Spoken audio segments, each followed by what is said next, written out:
Bonjour, je m'appelle Louis Lerne. Je suis né sur un bateau pendant une tempête, à minuit, heure des fantômes, au milieu de l'Atlantique. Que faisait ma folle de mer sur un bateau? Eh bien, elle quittait pour toujours mon père, qui vivait à la Guadeloupe, et elle allait offrir son enfant à son père adoré, qui l'attendait dans un port anglais, je crois Plymouth. Alors vous voyez, ma vie commence par des aventures folles et romanesques, et en voici les preuves.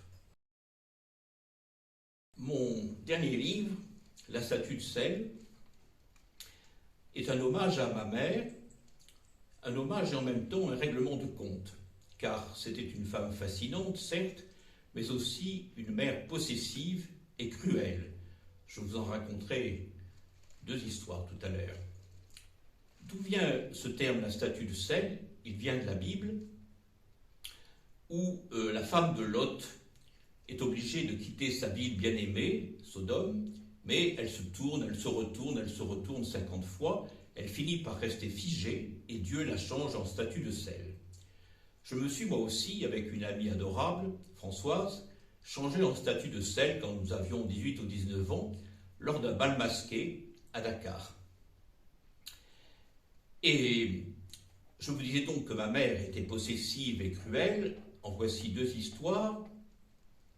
La première, nous sommes sur sa terrasse à Dakar, qu'elle avait couverte de coquillages, blancs, brillants, très coupants.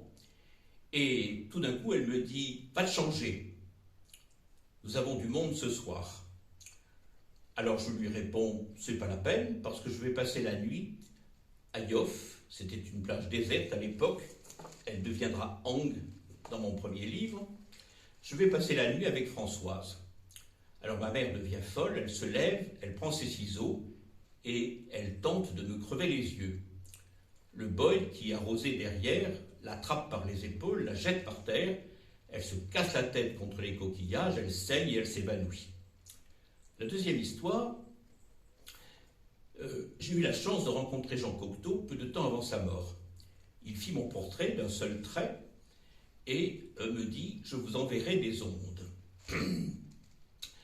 Et quelques jours après, je veux montrer ce portrait à ma cousine, je le cherche en vain, je ne le trouve pas.